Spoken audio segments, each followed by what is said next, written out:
Hey guys, Wolvie here. This is a RWBY video log for the 28th of February 2021, and this is going to be the whole bit an update of sorts on the Bumblebee debate, that sort of thing. I will reveal the only spoiler regarding Volume 8, Chapter 10 for non-first members. There is going to be a warning at the very before the episode begins, so that's the only spoiler I have for Volume 8, Chapter 10. There's going to be a warning they'll have before the episode begins, so that's that on that. And the reason why this is going to be a video log on the RWBY, the debate in RWBY pertaining to Bumblebee, is because part of it is on Twitter, and another thing I do want to bring up right here, right now, is that some stuff you may hear on Twitter, I'm going to announce this right now. Take anything you read from Tumblr, not so much, let me rephrase this. So anything you hear from Tumblr, take that with a grain of salt, because unlike Twitter, where you have the chance to provide credible sources, all that stuff, you don't have much of a chance for that on Tumblr. Partially, I say this from personal experience, and a lot of he said, she said on other topics have emerged from Tumblr. So that's that on that. With that bit out of the way, any opinion in this video is my opinion and my opinion only. So for the record, I am not going to reveal who I ship in the show. I do ship a pair, and I have a couple of backups, But like I said, I'm not going to reveal who, because it is for my own personal safety. And a bit of a backstory on this was on Tumblr, of all places, where I was called a type of phobe for shipping a different pairing and not Bumblebee. And the people who call me the phobe are Bumblebee shippers. So that's a bit of a debate, I want to provide, a bit of evidence, context, that sort of thing. It was on Tumblr. It caused me to have a pretty bad anxiety attack. I wound up taking down the Tumblr I had at the time, because of it. So that's just a little bit of a backstory, that sort of thing, involving a couple of the more toxic Bumblebee shippers. Now, pertaining to Bumblebee, as in the pairing itself, that's for Blake and Yang, for the record.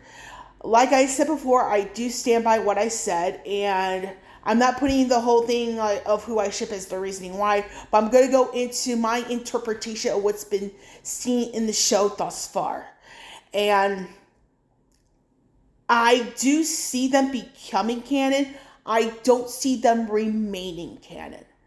And the thing here is that there are characters in the show where they're either the catalyst or will become a reason why. So to start this off, the whole thing with the evidence, who's the catalyst, who becomes a reason why.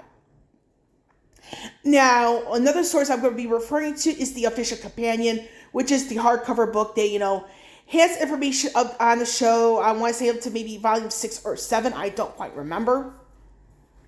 But I know it's up to one of those 2 volumes. So basically, some of the stuff from the Official Companion is considered canon, part of the whole show, that sort of thing. Now, with the catalyst or a reason, I'm going to be referring to specific moments in the show based on my own interpretation of it. Because what some of the fan base, I feel, doesn't understand is that they're probably not interpreting certain things the same way that I am, and that's perfectly fine. But it's a bigger problem of shoving it down somebody's throat. Because if you shove stuff down other people's throats, you're going to push them away. They're going to want nothing to do with you or your product. And for me, I've been on the receiving end of having stuff shoved down my throat by immediate family, which is why I no longer talk to them. If that makes any sense. So, with that bit out of the way now, who becomes a catalyst in how Bumblebee becomes canon but does not remain canon? And that is 2 completely different figurative animals, if you will. Now, the first catalyst should not come as a surprise. It's Ruby Rose herself. Now, the reason why Ruby Rose becomes a catalyst in how Yang and Blake become canon but eventually break up it actually stems from Volume 1. Now, granted, Blake and Ruby never had much interaction, if at all, throughout the entire show. But you look at Volume 8, Chapter 8, that is a very strong contender of the sorts. Now, you have to think about the whole fact that for Team Stark, the entire team there is related to half of Team Ruby. Now, if you think about the reasoning, how do I want to say this, is that, you look at how, hold on a second. Had to pause there for video for a moment because I was about to put on an episode unintentionally, so that's my apology. So, anywho, so when it comes down to Volume 1, you look at Chapters 2 and 3. The second or third episodes for people unfamiliar with the terms RWBY uses for the show. So you look at Chapter 2 of Volume 1, it's where RWBY meets both. Let me rephrase this a little bit. RWBY meets Blake, she meets Weiss, and she meets John. And for RWBY is that when she meets Blake, it's pretty much Blake saving RWBY from a bizarre situation involving Weiss and the dust that Weiss brought along. So it's one of those things, it's like, RWBY never really got a chance to say, hey, Blake, thanks for saving me from that incident with Weiss, that sort of thing. So it's one of those things, it's like, I'm like, although the conversation in Chapter 8, Volume 8, that was long overdue, I think it's like, the whole thing, that odd connection, with RWBY and Blake, I kind of felt something there, not too strong, however. Now, in the next chapter, you have Yang assuming some stuff about Blake, that's pretty bad right out of the gates. Now, the first thing in Chapter 3, and it's kind of like, how do I say, it's like, it's in the same scene where RWBY and Yang meet Blake for the first time. So, RWBY, notices Blake saying, hey, that's the one who helped me. And Yang, made two mistakes in the same scene in sense of assumption. She assumed that RWBY and Blake were already friends. That was not yet the case. And one of her more infamous comments, she's a lost cause, that is referring to Blake. So Yang has a tendency, really early on in this point where she assumes things before she gets to know people. And I think with, you can say the same thing with Yang and Weiss as well. Because in one of the RWBY books, Yang kind of thought of Weiss as an elitist. So she doesn't really, have the best head on the shoulders, so to speak. But again, that's just my personal opinion on Yang. So the whole thing with the assumptions that Yang had of RWBY and Blake, it's like, yeah. And then the way Yang was looking at the guys, in that, chapter 3, Volume 1, it's like, is she really, it's like, some more like, why is she even a huntress? That sort of thing. Now, another part about, RWBY becoming a catalyst of sorts, of why Bumblebee will not remain canon is that the ideology of why one wants to become a huntress. Now, you look at Yang, her reasoning is just for adventure, just to have fun, that sort of thing. Now, back to Volume 1, Chapter 3, you'll notice that Blake and RWBY have more common ground. Meaning that it's to make the world a better place.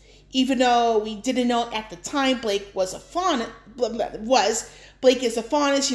being a kid that got into Beacon 2 years ahead of time.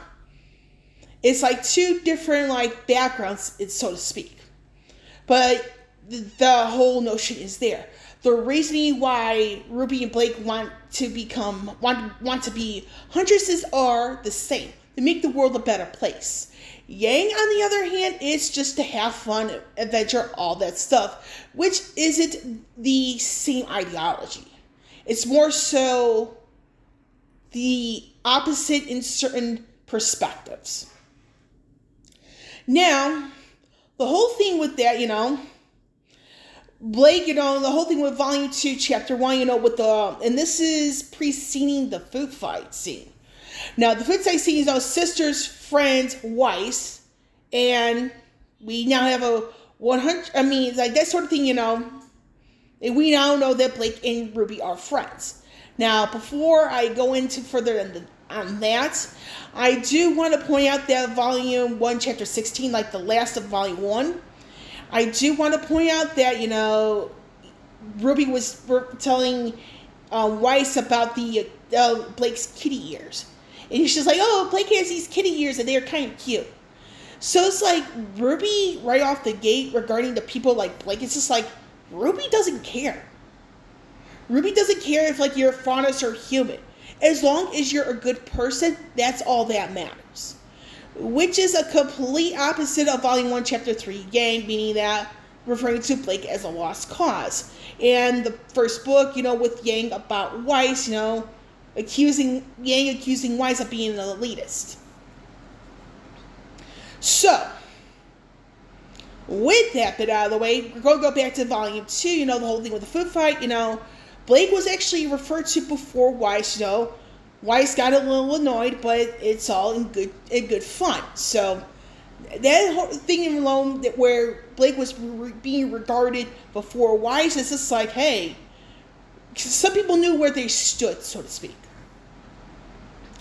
So, if you look at Volumes 5 and 6, because Volume 4, you really don't have like much to go on with Volume 4 specifically.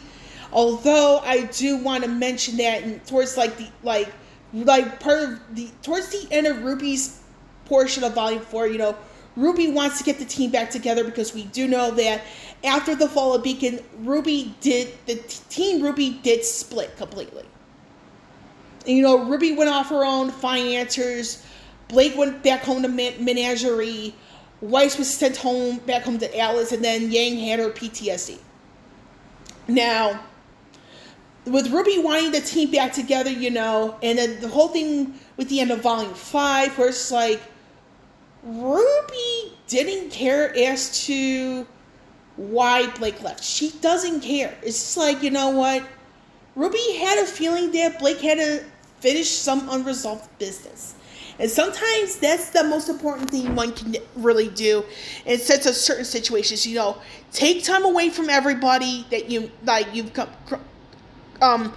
grown accustomed to. Take away from all of that. Have some one-on-one time with yourself. Reconnect with yourself. So Ruby is like, the whole thing. Ruby is like, really, she really didn't care, about the whole matter of Blake leaving, all that stuff. Is that it's like Ruby felt it's a bit of positive in the sense of like, hey, do what you gotta do. I'll be here when you're ready to come back. So that's the whole thing with the end of Volume 5. And then the end of Volume 6, it's like we see that hug between Blake and Ruby. It's like there was nothing said between them, like quite right there, but things were said at the same time. Meaning that Blake knew that, hey, Ruby, this is my homegirl. She's kind of like ride or die with me, sort of thing.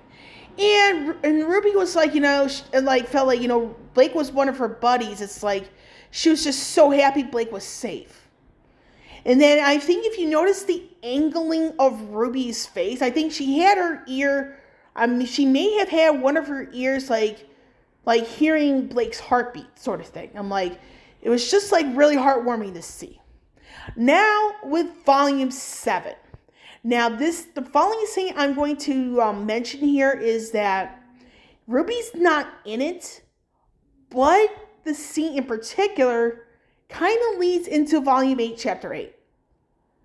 Now, the scene in Volume 7, where again, like I said, Ruby's not like in it at all, but it's Blake and Yang. It's how they were talking about the whole thing with Adam. Now, you have to look at facial expressions here because this is rather important for people to take notice of, in the sense of, okay, it's not so much what you say, it's how you say it and the body language, facial expressions behind it. Now, the whole thing with killing Adam, Blake felt a lot more remorseful than we think. Hold on, let me see something. Okay, good. Okay, so basically, for Blake, is that she felt quite bad for killing Adam. She felt quite bad because it's like things could have been a lot more peaceful in sense of that resolution. Even though we know what type of person Adam is, or should I say was, before that fight in Volume 6. Now, Blake was just like, although she's more at peace because her PTSD is gone, it doesn't mean that the PTSD is truly gone. And the thing with Blake, she wants, have more peaceful resolutions to certain things, as opposed to killing somebody or whatever. It's like, it kind of just show you how one approach things kind of helps determine certain aspects of relationships. If you're trying to go at it in certain ways almost all the time, it's like things will not work out the way you want it to. And it's a sad reality. And that's the whole thing with Blake and Yang. It's just that the ideology behind killing Adam, Yang was supposedly feeling better, but Blake, not so much. You're talking about the same Blake who had to defend her home in Menagerie in Volume 5, where a fire killed one of the members of the White Fang. And this is despite the fact that it was 100% stand your ground, self-defense, if you're talking the equivalent of the legal lingo. So that's the whole thing there. And then that conversation between Blake and Yang about Adam in Volume 7, how Blake feels, I feel that Blake felt it should have been a different approach. It's that it kind of links up that dialogue in Volume 8, Chapter 8, where Blake has been a big supporter of RWBY and everything that she's trying to do. Because it's like, the whole thing with towards the beginning of Volume 8 is that where Yang was questioning RWBY, her decision making, all that stuff. It's just like, okay, it's like, that's pretty bold for somebody to question the leader on something. And it's like, yo, it didn't look good, all that stuff. And then the whole thing with Oscar saying, hey, you could split up to do certain things and still get the job done. And there were a couple of instances where it's just like, where Yang came to RWBY's defense, it's just like, it's like some people, I do have to wonder if Blake was forgetting about RWBY and started doing things for just herself. If Yang's becoming more like Raven. Because we have to remember the Volume 4 conversation between Tai Yang and Yang is that in Tai Yang's eyes, Raven was the reason why Team Stark fell apart.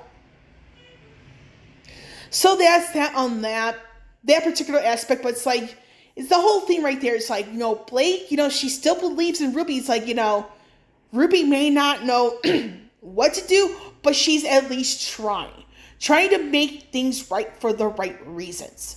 She's trying to do something, trying to make that difference. The whole ideology that RWBY and Blake had per their conversation back in Volume 1, Chapter 3. So the thing here is like with RWBY, the reason why RWBY becomes a catalyst and Bumblebee becoming one-sided, in my opinion, is that the ideology that RWBY has about varying things in life are far more similar to Blake's than Yang. despite RWBY being nearly 3 years younger than Blake. So, who is the second? Now, I'm going to do this part a little bit differently. So, RWBY is a catalyst, number one. We're going to go into reason number one. Bumblebee becomes one-sided. And it may come to some as a surprise, but it's something that's right underneath the nose. And that's actually Weiss. Now you're kind of wondering why Weiss, the one person whose family the White Fang hates a lot. Now you'll notice here that is the poster art for Volume 8. Now you'll notice here, particularly, I'm gonna see if I can shorten the screen here a little bit. So here we go. So I'm gonna show you that sort of thing. So what this particularly pertains to is that the direction of Weiss and Blake's face. They're facing each other. Now you look at Weiss closely enough and you'll see that it is a look of longing or yearning. And that is to the interpretation of some. Now, for Blake, it is someone who is curious. So, how does Weiss become reason number one why Bumblebee does not remain canon? Now, for those of you who may not be familiar with the Black trailer preceding Volume 1, what happened in that particular trailer is that Blake and Adam were on a train. They took off with a bunch of dust. Now, the reason why this is important is that it's brought up somehow by Weiss in Volume 1, Chapter 15. Is that Weiss was the one who saw them with the train full of dust, but Weiss had let Blake and Adam go. She chose not to say anything. It's because what Weiss chose to do is the reason why Blake's on the team. Weiss is the reason.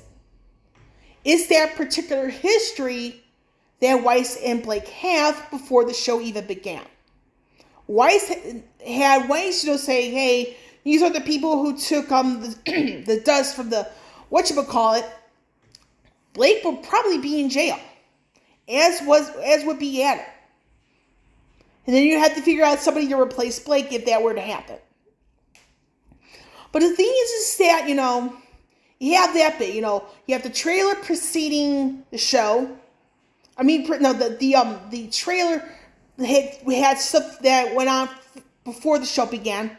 I should have worded that one better. But the point is that it was mentioned in Volume 1, Chapter 15, that sort of thing. So I had to do the trailer, the trailer episode trick right there. Now, Weiss and Blake do meet face-to-face in Volume 1, Chapter 2. It's around that same scene with RWBY and Blake, although this was moments before. Now, the whole thing with that argument, between Blake and RWBY, not Blake and RWBY, Weiss and RWBY, where one of the things of dust that Weiss had, it lands to the foot of Blake Belladonna. Now, the whole thing is that Blake knew Weiss's name. She knew who she was. She knew who Weiss was associated with. And that alone says a lot of things. It's a big hint right there. The past history from before the show even began. And if that doesn't say anything, I don't know what else does.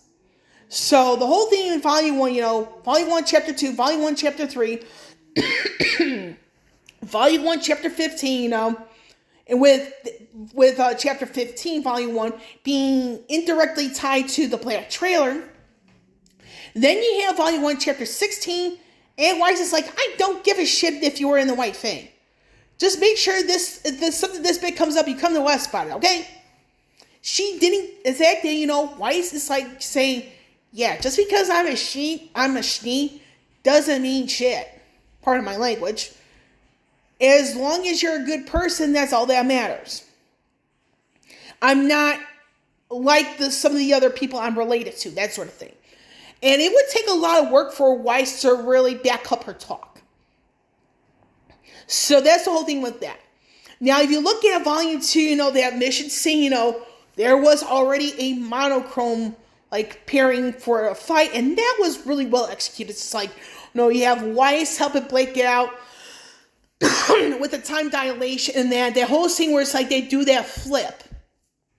In sequence, it's like, yep. And that was really nice. It was a real treat to see. Well, some people refer to monochrome as checkmate. It's interchangeable. It really depends on the individual, that sort of thing. Now, for Volume 4, is that Weiss is starting to become her own person, defying the Schnee name, that sort of thing. Now, I knew you could tell, how Weiss is in Volume 4 and whatever, and good chunks and parts of Volume 5 is that, she was really longing to be back with the team again. It's just is that whole ideology sort of thing. And if you look at anything prior to the end of Volume 5 from Volume 4, is that the person who was the most hesitant to be reunited with Team RWBY is actually Yang. So it's one of those things that's does Yang really want to be on the team, or is she going to do her own thing? So that's something to take into consideration. Now, the whole thing with the end of Volume 5 that really stood out to me, it's one of those blink and miss monochrome moments, but it's one that's really worth noting. So as soon as, Blake steps into the scene, to help defend Haven Academy, the first thing she asked is, "Are you hurt?" She was referring to Weiss and the clear as day wound that she was given by Cinder. And then Weiss's response is no, I thought you were the quiet one. And it's for Blake, it's not today, not anymore. So that's down there. So Volume 6 is where things start to get interesting between Blake and Weiss in the regards of, nothing's being said between them, but stuff is being said at the same time. Meaning that when Weiss was shivering, in front of a hot fireplace to try to keep warm, Blake just put a blanket over Weiss to keep her warm and had a gentle smile on her face, saying, "Hey, yo, it's all gravy." Now, another catalyst moment, that sort of thing. And again, this comes down to both a reasoning for Weiss and a catalyst reason for RWBY. I kind of forgot about this until just now. And let me check the time of this, because this is going to be a really long video. A really long video log. So that's down. So with that bit, so this is a catalyst and a reasoning moment. Fortunately, I kind of remembered this whole thing. Is that the whole discussion plan of getting into Alice. Now, Blake and Yang, it's Blake was the one who mentioned Weiss, without question, without doubt.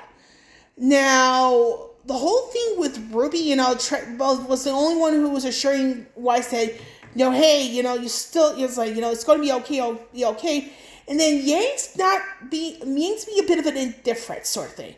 Now, the reason why this comes down to both catalyst and a reason, you have to look at the selfishness of certain people when it comes to plans and all that stuff. Because it's you have to consider certain things about certain areas and people in it. And it's just with the whole thing with that, it's yeah. Weiss didn't want to go back. I mean, she has her reasons. And the fact there's not much respect, it's yeah. But the whole thing, that's that part of Volume 6. Now, the other part for Volume 6 that kind of stands out, it's another blink and you'll miss, is that, and this is maybe a bit of a thank you payback from Volume 2, where, remember the whole thing in Volume 2 with the time dilation with Blake and Weiss.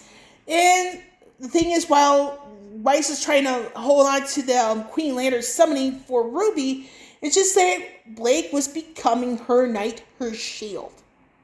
Making sure that Weiss is going to turn out okay. as a means to help Ruby. Because, yeah, Blake was without her weapon, but she knew she had to protect Weiss. Because Weiss was just as important as she was helping Ruby with the Leviathan Grin. Now, Volume 7 is a bit of a kicker in the sense of the more major monochrome moments. First and foremost is that the whole thing with the walking through the cave, where it's just like, Blake knew that Weiss was feeling even more shittier than ever before. Now, Blake placed her hand on Weiss's shoulder, saying, yo, don't worry about it, man. You saved my ass a while back.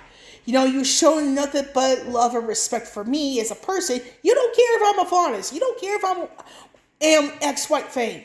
You're a good person. That's all that matters. So that's the whole thing with that hand on Weiss's shoulder, you know, being symbolic like that.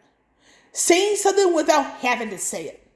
Now, the hand-holding scene, you know, between Blake and Weiss is a lot more profound. Because Blake, at that point, with the hand-holding when confronting Jacques, is that Blake understood how certain people are. Blake understood how Weiss is who she is. A lot better. And then if you look at somebody like Jacques, Blake was super pissed. Because she could tell the signs of someone who's being a douche. I'm trying to be nice about it, but I can't.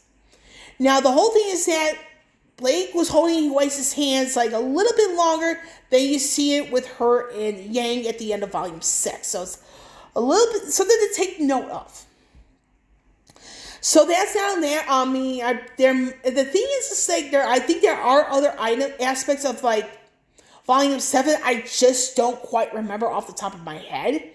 But that's down there. Then you look at the post, and then I want to mention here that in Volume 6, in the sense of like the episodes, all that, but the Volume 6 poster art.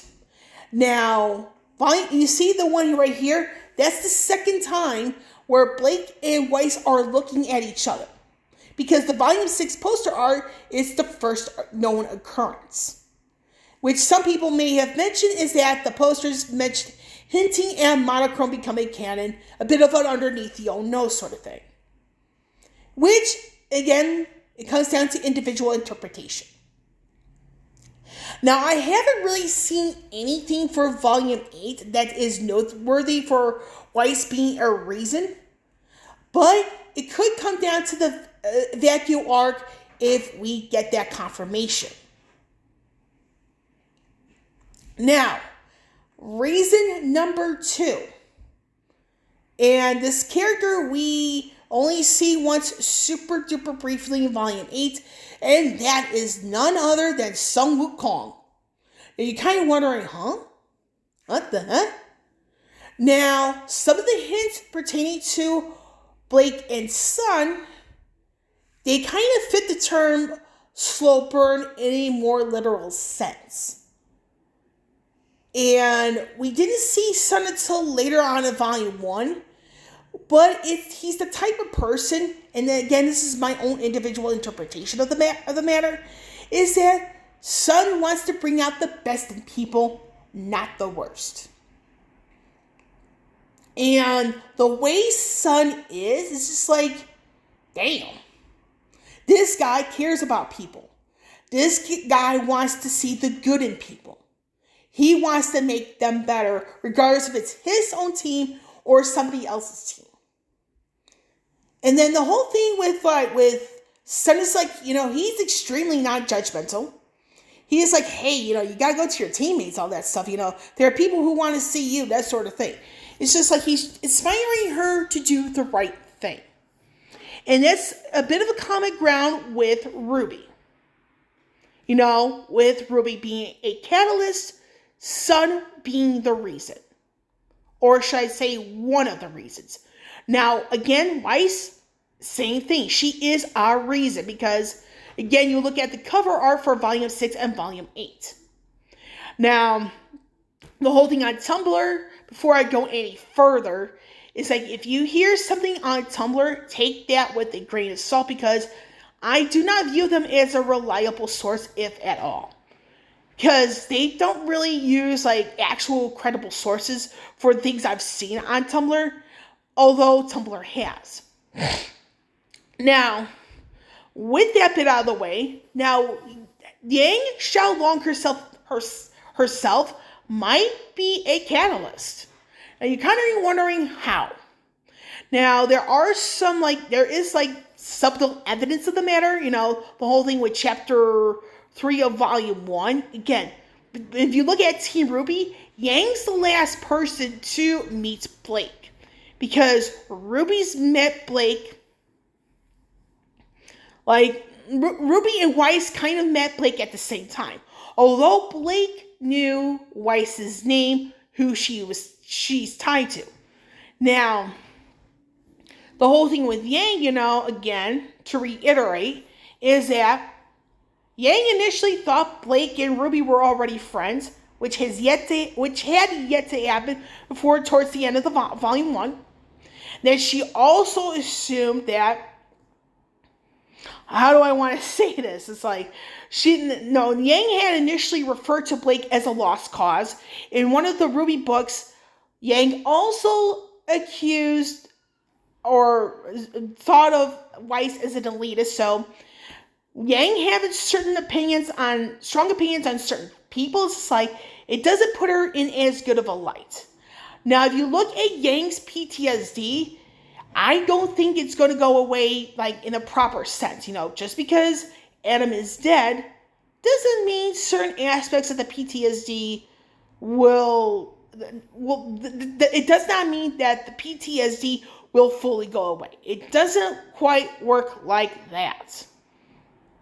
And the fact that Yang was quite insensitive in volume 6 about using Weiss to get into Alice, when Weiss knew that if she goes to Alice, she gets separated from everybody else. And the fact that Weiss knew certain things about Ironwood kind of puts things in a bit of a bad taste for the remainder of Team RWBY. So, the whole thing with Yang, just like, of course, as she winked, it's like, it doesn't really work out like that. Now, there are some scenes pertaining to Weiss and Yang in Volume 5, parts of Volume 6, that kind of like, okay, that could be a potential for another type of parent. And it's probably not going to be a good thing to get romantically involved. Now, the whole thing with the romance aspect of it is that now, with the events of Volume 8, now's not a good time. That's all I really had to say about that. Excuse me. So that's the whole thing. And the whole thing with how Yang was in Volume 4 and parts of Volume 8, it's like, I don't think the PTSD fully went away. It's just that I do think parts of it is going to resurface if it hasn't already. And when it does, it's going to scare Blake away. Now, the whole thing with Sun Wukong, like I said, I forgot to go into the exact reasoning why he is reason number 2 for Bumblebee not remaining canon. Keywords there, not remaining. Is that, of course, outside of his personality, there are some very specific moments. A lot of the development was there for Blake and Sun. And it was clear as day. Now, one moment in particular that people seem to have forgotten about on Twitter is Volume 6, Chapter 1. A very clear-cut piece of evidence where Blake goes to Sun, kisses him on the cheek, says, I hope this is not the last time we see each other. Meaning that she really wants to see him again. And the smile on Sun's face, that says a lot. But again, that comes down to personal interpretation. And if this goes into the vacuum arc, aka volumes 10 and 11, that means the actions from volume 6, chapter 1 will force Blake's hand in the sense of who she wants to be with. And this is going to be breaking some hearts, pissing people off, and may split up the team. So the thing with Yang, it's just like her actions right now, it's kind of threatening the team in unexpected ways. Now, another thing to take note of here, and this is not a catalyst or a character being a reason, it's more so parts of the community itself. Now, like I said with my own story, is that I was bullied out of Tumblr in the sense of, no, and this is the first time I was on Tumblr, mind you. So I was bullied out of it by a couple of Bumblebee shippers. They call me a phobe because I was shipping another pairing that was not Bumblebee. And the reason why, that sort of thing was because of the writing. And for me, when it comes down to shipping, if the writing is there, if it's consistent, then yes, it is canon, in my opinion. If the writing is inconsistent, if it's being forced, then I do not consider it to be canon because somebody's trying to shove something down my throat. And I just don't really say, yo, you might as well do a better job of writing it, making it feel more organic. And there are some people who are actually criticizing the Bumblebee moments in Volume 7. So that's one of those things, it's like the Bumblebee shippers, they actually do have to be extremely careful. Now, another piece of evidence, this sort of thing, is via RWBY Rewind, the now defunct program. Now, for the last episode of RWBY Rewind, Carrie Shawcross, I noticed, was annoyed and a bit disgusted when he was asked about Blake and Yang. The only thing he was able to say is you have to watch the show to find out. But you have to catch the tone he was saying it. He was not happy with that question.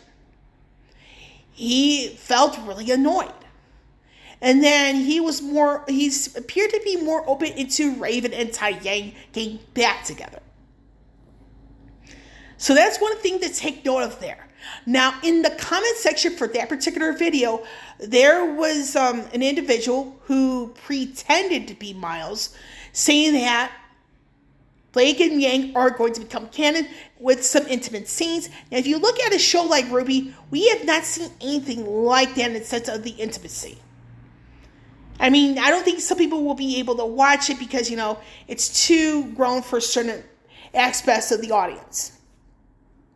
Now, the reason why this imposter came along because there was a bit of a fiasco on Twitter not too long later because an individual, I'm not naming names, brought to Miles' attention that somebody's posing as him on YouTube saying some stuff. And it's it kind of raised a lot of questions at that time. So this is why I don't feel you go to a voice actress or a voice actor to get something that's confirmed as opposed to if you're the one writing the script. Because the whole thing with Erin, what she mentioned about Blake and Yang prior to Volume 6, that was done in a joking tone. Because when it comes to spoiling things, I believe there is a clause where you're not supposed to spoil stuff before it's confirmed, before you get the confirmation to do so. And the whole thing on Tumblr, like I was hinting at earlier, take that with a grain of salt because unfortunately, a lot of the times on Tumblr, it's they don't really provide a credible source that confirms things. And in addition, that whole Tumblr post to one of the prediction videos I've done for Volume 8, I no longer refer to that as credible because the majority of that list has not happened. We haven't heard anybody scream. We haven't heard anybody swear yet. And certain aspects between Blake and Yang have yet to happen. So it's one of those things that's you don't really want to trust Tumblr right now. And some of the people on Twitter is just you don't really want to shove things down other people's throats because honestly, you don't want to turn people away from the product. And then Another aspect is that people are blindly defending the writing on the show, it being this inconsistent. Now, granted, Volume 8 is an excellent volume. This is something the show desperately needed, but I have to keep it real here and say that it is too little too late, because you have two really bad volumes back to back with Volume 6 and Volume 7, in the sense of the plot being quite scattered. Volume 5 was actually not bad in my personal opinion, but Volume 6 and 7 were quite bad in the sense of the story. And the story for Volume 6 and 7 being more scattered, it kind of goes to show you that the show, in my personal opinion, needs to be rewritten altogether from the get-go. Now let me go into the time here, because I may have to stop this pretty soon, is that regarding Blake and Yang, I do see them becoming canon. I just don't see them remaining canon. And again, Ruby Rose, she is a catalyst. Her own actions will very much set the tone for Blake and Yang to not remain canon. Yang herself, she has her own actions, her own issues. She is the second catalyst of why they won't remain canon. Why she becomes reason number one for why they won't remain canon, and it does evolve their history from before the show even began. Sun Wukong will become this reason number two why Bumblebee will not remain canon. Like I said, I do see them becoming canon. I don't see them remaining canon. And again, this is a bit of a video log. It's going to be quite long, so hope you guys forgive me on that. And for final thoughts, final conclusions, all that good stuff, is that for anybody to talk somebody down over a difference of opinion on a ship, you are becoming a reason why varying factions of the community is as bad as it is. And for those of you who are not calling it out, you are contributing to the problem. And it doesn't matter if you're going to lose like friends, followers, whatever. It's never too late to do the right thing. So with that bit out of the way, I'm almost done with this video, but I do want to say this. I do not and will not reveal who I ship in the show. And the reason why that is, it is for my own mental health and for my own safety. However, I don't care who becomes canon. It's just a matter of the writers needing to be more consistent in their scripts, because inconsistent writing does turn away fans despite how you want to believe. And with people having left watching RWBY since Volume 4 doesn't sit well. And the fact that we don't have any confirmation as of yet on Volume 10, aka the start of the vacuum arc, we may never see certain things. Especially when you have a comic that has been discontinued. So with that, I am done with this video. With Wolvie here, signing off. I will catch you all on the flip side.